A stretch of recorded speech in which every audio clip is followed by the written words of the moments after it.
Still okay. Hiya. Hey, did you just say that you drink coffee up to 6 p.m., Sarah? Yeah. And after that, I it's am, decaf. I am in awe. Did you say After that, it's decaf.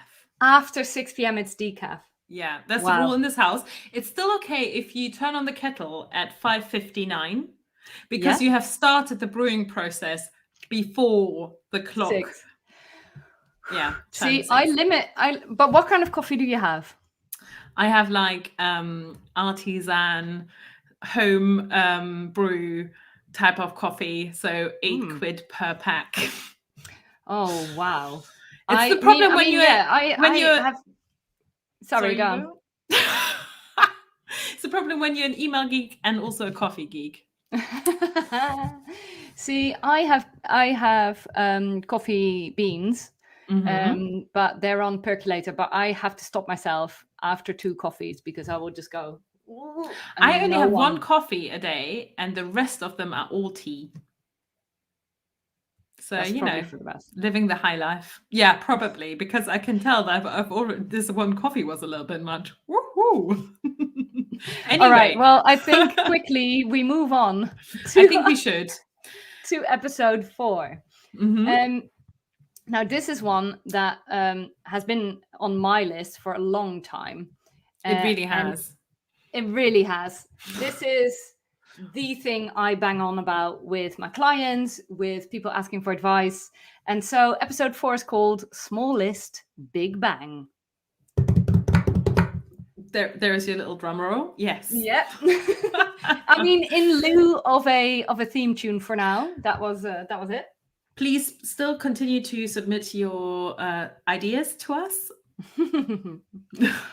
So why are we talking about the size of your email list? Now, before I'm going to talk about the why, I think what we need to explain here is when we say a small list, Sarah, we don't actually necessarily mean a small list, right? Yeah, I think you're right there. I think the definition you and I have come up with, and now it's the Inbox Heroes official definition, Mhm. is that it's about curation more than actual size of list. Exactly. There are plenty of big lists that might work. But when we talk about the size of your email list, what we mean is a curated list that is regularly reviewed. So, whether that's based on engagement, whether Mhm. that's based on past purchases made or recurring revenue, um, making sure that you review your database and your segments regularly is really important. And back to the why, for those listening, there's a tweet on screen, which is from Lauren Lapkus, who says, "I like how when I order one thing from a company, they email me every single day forever." Oh my goodness, this is so relatable.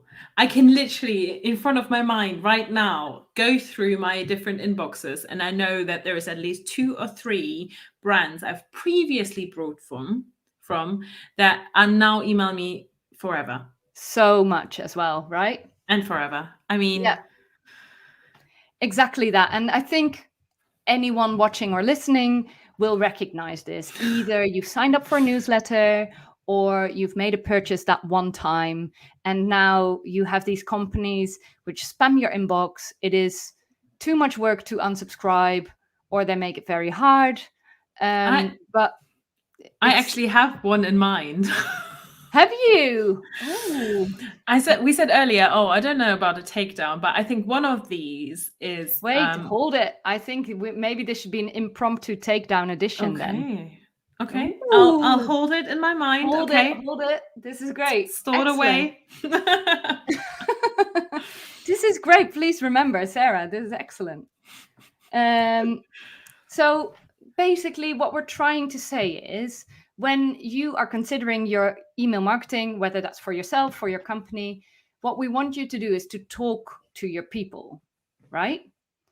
And the key here is we want you to talk to your people. Exactly. Um, Not just at them, which is not just basically at when they them. email you forever, then you Mhm. talk at them, not actually to them. Exactly that. And I think these stats actually give a good example. So that number up top, that's a big number, 376 billion emails. That is the number of emails expected to be sent in 2025. We know that for this year already the number is over 300 billion. So this might actually grow exponentially. This is I mean, when you think about this, how many emails this is, I think maybe we should write it out with all the zeros at the end. And this is like talking at people. Just send.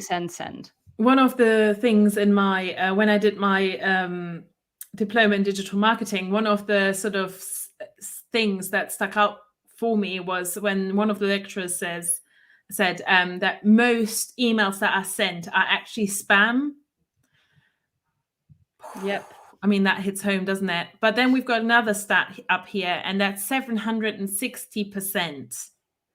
And that's the increase in email revenue from segmented campaigns, according to Campaign Monitor. So if you have the top stat as you're talking at people stat, the billions of emails, most of them spam, most likely.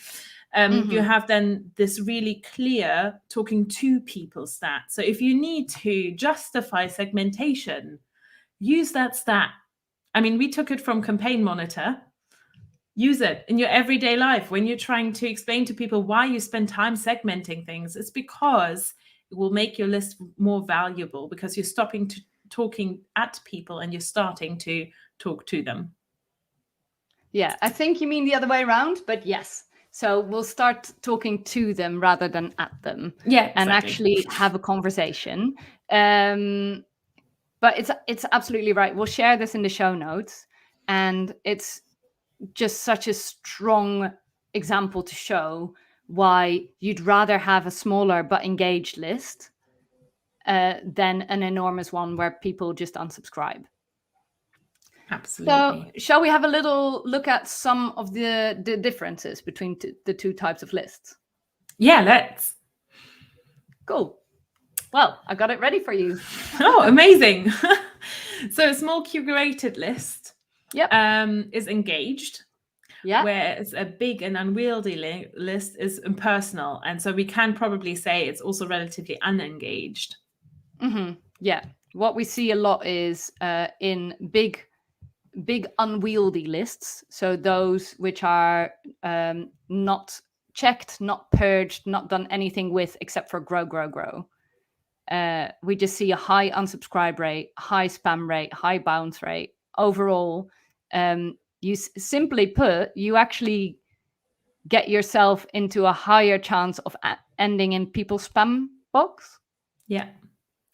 Your sender reputation will be going down because people are marking you as spam, things are bouncing, and to actually clean lists from a really high bounce rate, for example, is a lot of work and it takes time. It's not something that is a fun job to do. I've done a few in my time. I would not want to have to redo that. No, but once you do work through it, it becomes easier and easier, because absolutely, as your list is clean, it will be more of a tidy up rather than a big purge the next absolutely time. And it's really worth it, because actually once you have the small curated list, you've got the people that are left are people who are interested in your product, your service. They have signed up proactively via your different touch points, which will be included in a later episode. And you can then also report on things like click to open rates. You can get the revenue per contact up, and it will actually reflect reality and not just inflated numbers. Yeah, this is completely right. And something that I'll add to the show notes, but a great example is where an IT company had a very small list, but they were, I think they were 150 contacts, but they were all made personally through events. Oh, wow. And an email was sent out with useful information and an offer. And after that very small list, they gained, within a month, they gained, I think it was like over $100,000 worth of revenue, because they were talking to exactly the people that would be their target audience. Similarly, they had like a very, very large list of over 80,000 contacts in total.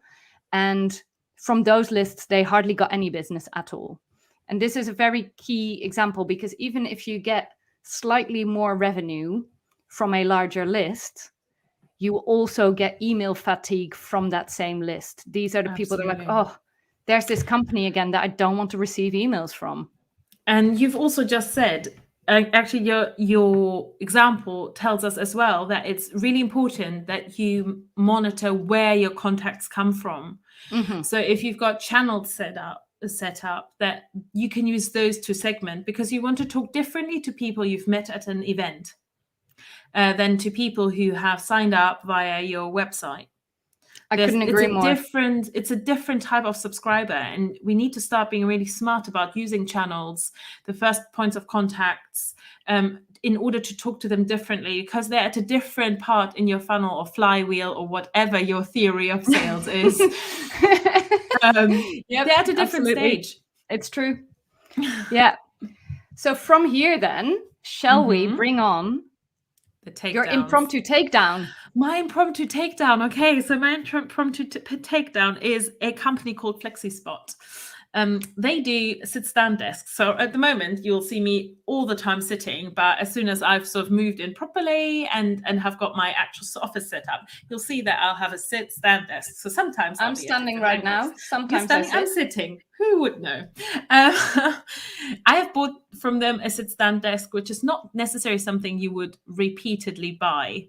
It's Mhm. not a small purchase, and it's not something that you would purchase every year, Yeah, or I still get the spontaneously, right? emails. Considered. It's a considered purchase. It's a considered purchase, right? I'm still getting, I think, every week an email. And the problem is not that the emails are bad. Mhm. They're sort of relatively on point. But the problem is that they still try to sell me a desk. I was going to say, are they informational or are they offers? Some of them are informational, but some of them just try and sell me a desk. And I Also, have how bought a many desk from informational you. emails about a sit-stand desk do you need? Exactly. Yeah. So what I would have liked to see from them, so take down that improvement option, is to tell me actually how I can improve my habits around sitting and standing. Mhm. So a little bit, I'm thinking about like a post-purchase email sequence, maybe 3 Yeah. emails. Mhm. 1 week after, how has it gone? Have you been able to, set everything up all right? Here's a few tips and tricks around setting up your desk. Ask for a review. Ask for a review.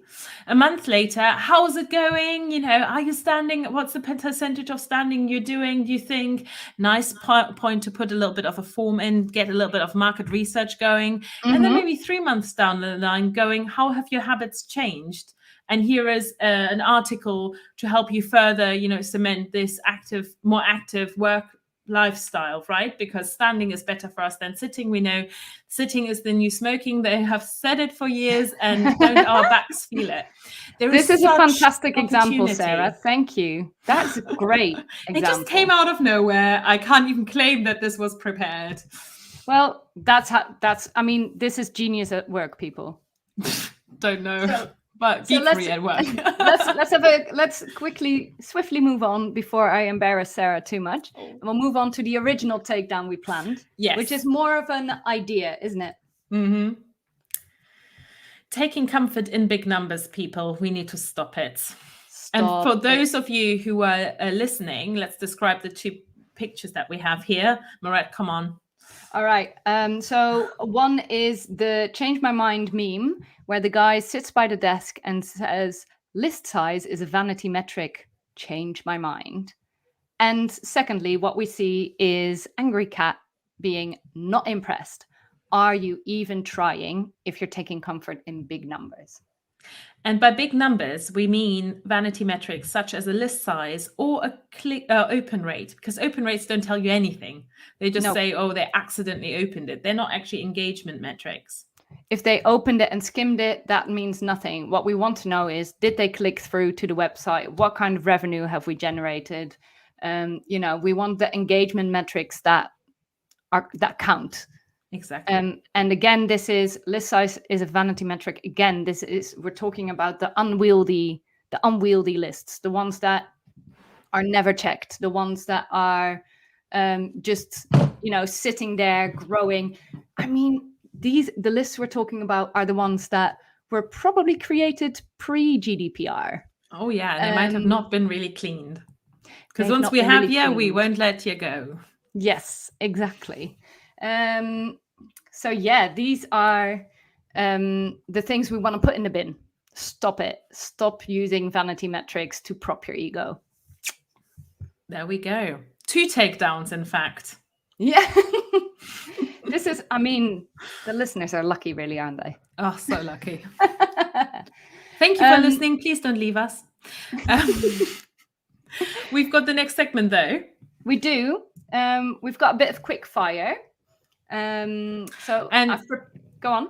You've prepared 3, haven't you? But I would like to draw out one of them that you haven't put on here that you told me at the beginning before we started hitting record, that you were going to say. You were going to declare that 2022 is a certain year, isn't it? Yes, this is true. I was going to wait till the end, but you are right. Oh, really? Let's declare it. Let's declare it right now. I declare 2022 the year of the purge. But let me talk about that a little bit more in a minute. First, let's go through some questions. Do I need to clean my email list regularly? Yes. Yes, you do. It doesn't have to be weekly. It doesn't have to be monthly. But depending on how many emails you send, it is at least worth it to every 12 months go through your email list, see who's engaged, see who hasn't made another purchase. And does that mean you automatically need to remove them? Not necessarily. You could send them a follow-up email, ask them, do they still want to be on the list? Do they still want to receive your emails? But it is important that you regularly clean your email lists. Absolutely. So Sarah, one for you then. Well, can I use automation to keep my lists clean? Follow-on question. So as you're purging your list, we're just going to call it list purging. Cleaning, purging, spring clean, whatever you want to call it. Can I automate it? Yes, you can. You can set dynamic or active lists in your different email sending providers, and you can automate them. So, for example, one of the if statements you might want to apply is if a contact has not opened or clicked on any campaign in X amount of months, then send following email. And as you said earlier in the last question, ask them to update their preference center, ask them whether they still want to hear from you, or something along those lines. And you can just set that up and leave it running, and the list will practically clean itself. Yeah, and you can use it in different ways as well. So you can ask them to update their preference center, but you could also send a short survey, or even send internal notifications if there is certain key contacts in your database that if they are not engaging, that an internal email is sent to their account manager, for example. Yeah. That's a great idea, actually. And that really gives the one-to-one personal touch that you might want to have, depending what industry you're in. And it means that you could potentially have a call follow-up rather than an email. So there's loads of different ways in which you can use automation to keep your lists clean. And the final question, are you sure I don't need a big list? Yes, I am sure you don't need a big list. I second that. You don't need a big list. You don't need a big list at all. Now, just to reiterate this again, there are newsletters and there are companies and people that have really large lists, but they get a lot of engagement anyway. A great example is the monthly Women in Tech SEO newsletter, because it shouts out people within its own audience. It takes advice from the people who are the audience, who send in, hey, have you seen this article? Have you seen this news? And so on and so forth. So it's almost a cycle. The audience itself helps fill in the information for the newsletter. And as a result, they will be more engaged. Yeah, and they will also receive shout outs across the channel. So if you follow Women Tech SEO, there's shout outs to them as well. So instead of just being a single email, it's actually far more integrated than that. And as a result, they get a far higher engagement level across everywhere. Yeah, this is true. And this is something we've talked about before, and we will talk about again. The email channel is fantastic. You get a great ROI, but multi-channel marketing is still the way forward. Absolutely. So yeah, then just getting on my soapbox again. Yes. 2022 will be the year of the purge. This is your chance. This is your sign. If you've waited up for a sign, this is it. This is it. This is it. This is the sign. Sarah, me, this is the sign. We are telling you to review your email lists, have a look through, give the people who are not engaged a chance to actually just change their preferences or unsubscribe altogether. And you will end up with a list that is more engaged, that will interact with your emails and your other channels way more than a massive list will. And yeah, do it. It's the year of the purge, 2022. We'll make it a small list. Thank you. Thank you very much. And you know what, Marat? Thank you very much. This has been really fun today. It was a little bit, as we usually are, a little bit us. Yeah, but it wouldn't. I was going to say, but it wouldn't be an Inbox Heroes if it wasn't. Correct. Thank you so much for the impromptu takedown. I'm actually impressed with myself, to be quite honest. You should be. In which case, we'll speak soon. Thank you, everybody, for listening. Follow us on social media. Find us at inboxheroes.com with the show notes. And for the show notes, extra resources there as well. Yeah. And we don't have an outro yet. So in which case, I'll just say, I think our usual awkward bye. Bye.